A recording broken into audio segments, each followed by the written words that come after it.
The 5 golden dopamine rules that I'm about to share with you is going to wire your brain just like I've done for myself by going from nothing to building multi-million-dollar businesses from around the world using the same rules. Rule number 1, instead of throwing away your phone, you want to turn it from a liability to an asset. Because when you throw away your phone on social media, you're throwing away life opportunities just to live an average life. In fact, I don't know if anyone made it or can make it big in life without the power of social media. So instead, you want to play smarter by using social media without getting used by it. No, I'm not talking about the screen time limit on your phone that only makes it easier for you to stay longer. Otherwise, you and I would not be here. Rather, I'm talking about a free app that you need to download right now called BeTimeful, available on iPhone and Android, so that it hides all your social media for you until you want to go on a time break. And when that time is up, instead of asking you how much more time you want to spend like the screen time does, it kicks you out,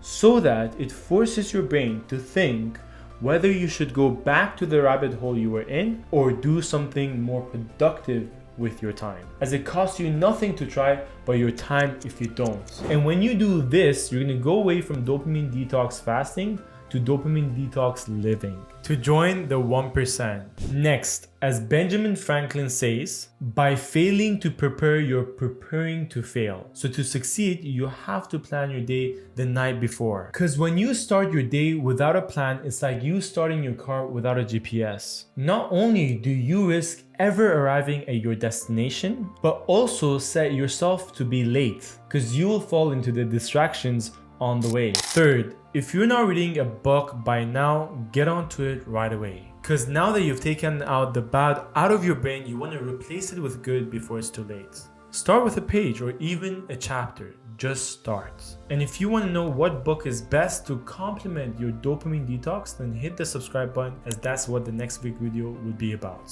Fourth, meditate. Not for the sake of meditating, but rather having the time to yourself to think about how you can live a better life. What are some of the ideas you've been ignoring that now is the time to pursue? And so on. Lastly, cut down on coffee or energy sources. You see, the energy that coffee is giving you is coming at the cost of dopamine. So if you can live without it, great. Throw it in the bin and never look at it again. If not, either reduce the density or replace it with something lighter such as tea. Or choose a day that you go completely decaffeinated like Sundays to reset your dopamine level. Until sooner than later you realize you don't even need these energy sources to power you to win. Because remember, every master was once a beginner. Speaking of mastery, if you don't want to miss out on the next video on how to take your dopamine detox to the next level so that it becomes part of your lifestyle or monk mode, then hit the subscribe button so that you do not miss on it.